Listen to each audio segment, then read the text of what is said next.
Hey guys, this is Vegron coming at you with another action figure review. This one we're taking a look at DC Comics variant Play Arts Kai action figure line, which this is the Batman Rogues Gallery, where they take Batman and they mash him up with one of his major villains, this case being Mr. Freeze.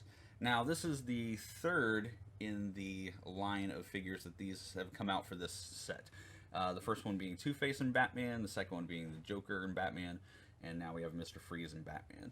And if you're familiar with the packaging, there's, it's very similar to a lot of the other figures they have. Very cool artwork on the box. It tends to cascade over here to the side, and then on the back there's some various images of the figure in action. There's some close-ups of the face.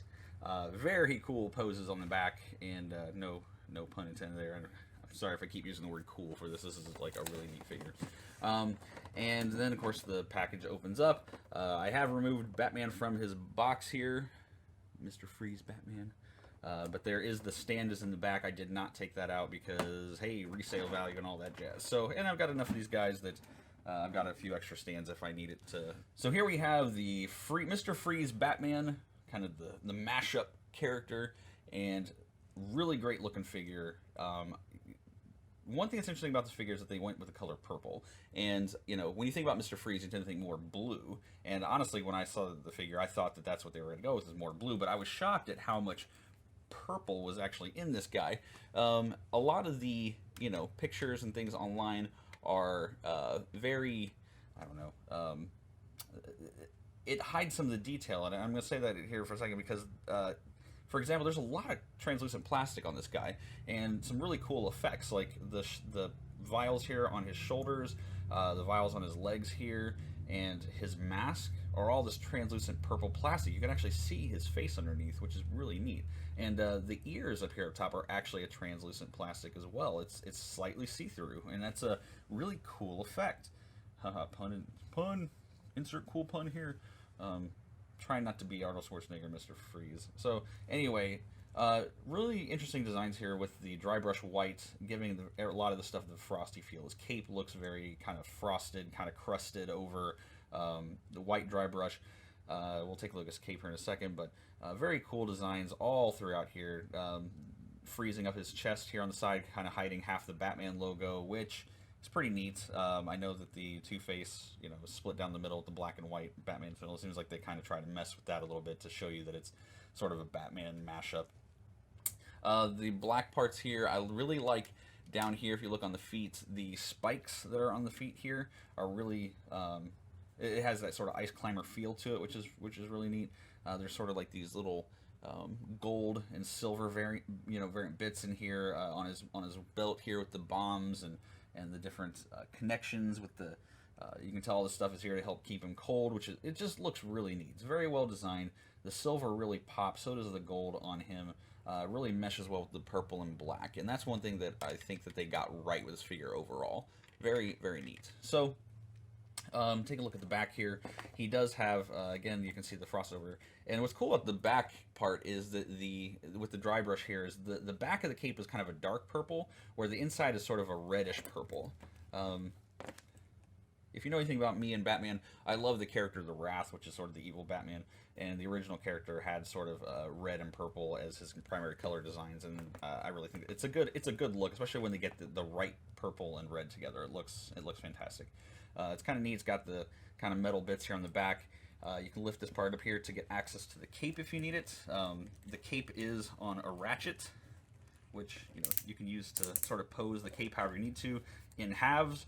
I know a lot of people are sort of yay or nay on the split cape idea, but it's there. It's here to stay, and they're probably going to make every other Batman figure just like this. So, so this is the figure. His poseability is really good. He's got a ball joint on his head. Here, I'll try to get closer here. Ball joint, so he got total range of movement. He has a double hinge on his neck, which gives some additional movement there to look up and down. And just to take a look at the head design there, that's really cool. The sort of translucent plastic here on the side too looks great.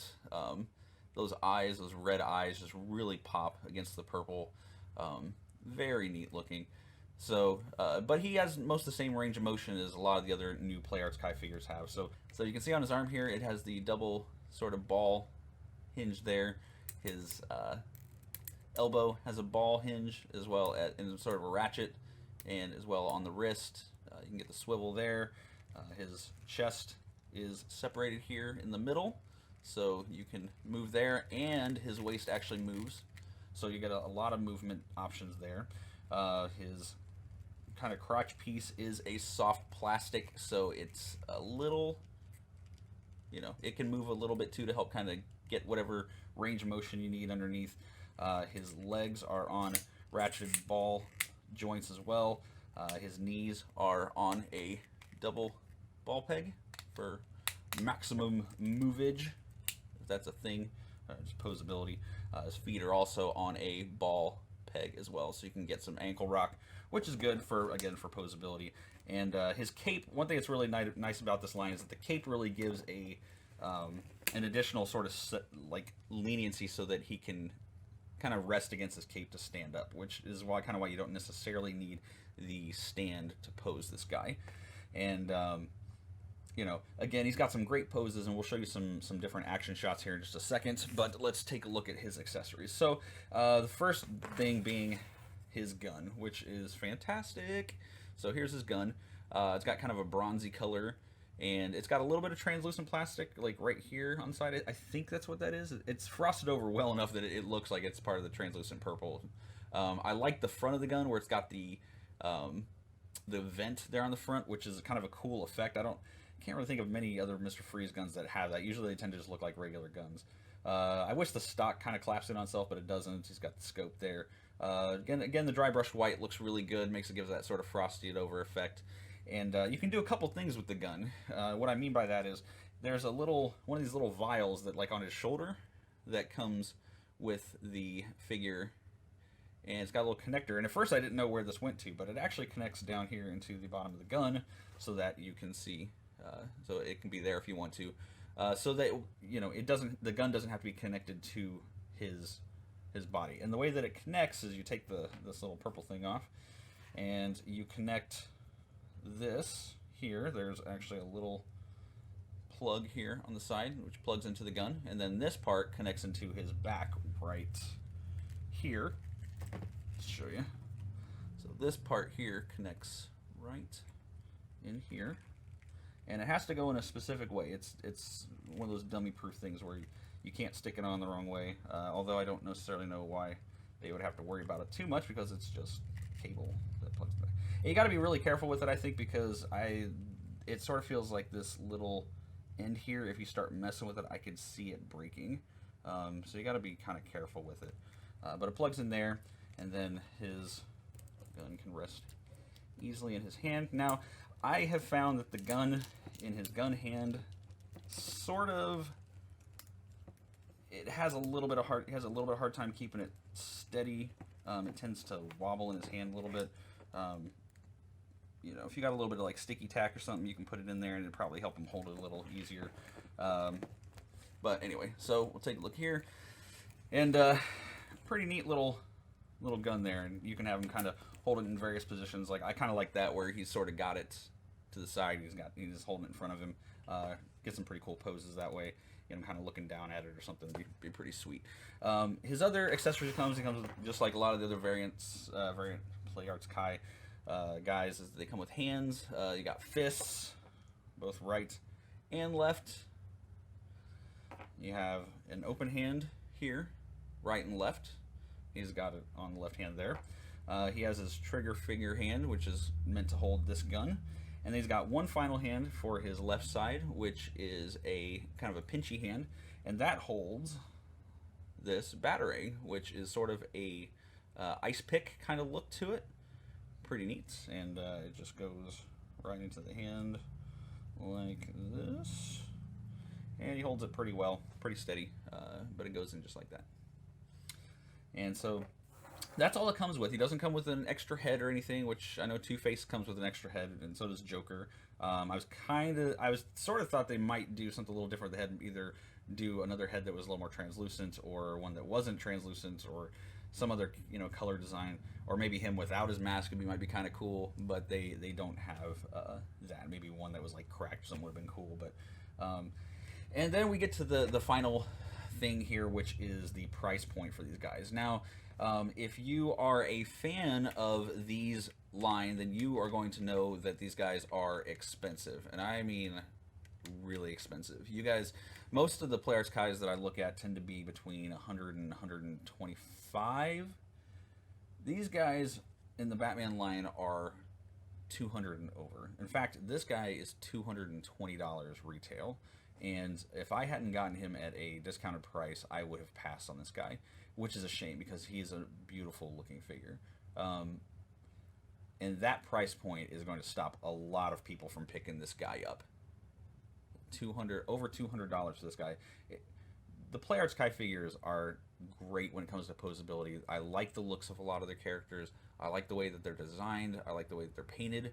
Their accessories are fantastic. But these guys, honestly, are probably $60 figures.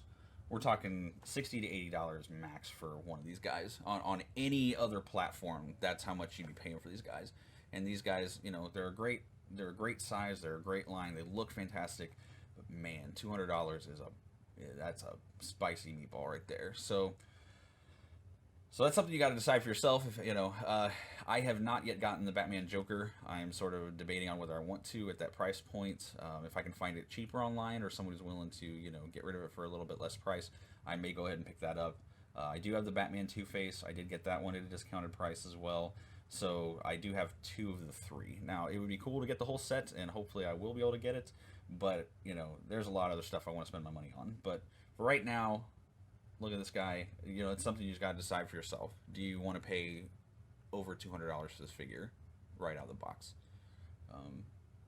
You know, and again, that's a question you have to ask yourself, because that's a rough question. And honestly, I don't know that the Play Arts Kai warrants that kind of price tag. It may be figures like these that the public are going to have to skip on, so that then Square Enix might get the hint that they shouldn't be pricing them at this point. So, you know, I think there's a lot of great options for this line in particular, being Batman merged with his villains. I would love to see a Bane Batman, a Clayface Batman, a Riddler Batman, sort of maybe a Harley Quinn Batgirl. You know, there's just tons of options. You know, a Poison Ivy type Batman or Batgirl type thing would be really cool in this line. So there are plenty of options for this line, but they really need to get their act together when it comes to the price point of these guys. I haven't seen anything beyond this announced. They've only done the 3. And, you know, usually they're pretty good about telling us a couple months in advance if something's coming out. And this is the last one in this line that they've announced. So I don't know if they're going to be doing any more of these guys. But if they do, then, you know, maybe I can get my hands on those too at that time. But as of right now, you know, the price tag is sort of scaring me personally off of this line. And I think it will a lot of other people too. And, you know, you have to make your voices heard with your wallets. You know, you got to not buy things sometimes just to help companies understand what they can and can't do. You know, you gotta let capitalism speak, I guess, in this case. So anyway, I hope you guys enjoyed the review of this figure. You know, if you liked it, you can like and subscribe, although I don't do action figure reviews very often. This is kind of one of those side things for me, because I tend to have more of a gaming channel. But I do at times take a look at Batman oriented things because I'm a huge Batman fan. And those of you who know me know that pretty well. But anyway, just leave in the comments below. Let me know, will you be picking this guy up? Does the $200 price tag scare you? If not, you know, let me know. And you know, if you've got him, great. If you know, you think you're gonna pass, you know, let me know in the comments too. I'd be curious to see how many people are gonna pass because of the price point. So anyway, thanks for tuning in, guys, and we'll see you guys on the next action figure review.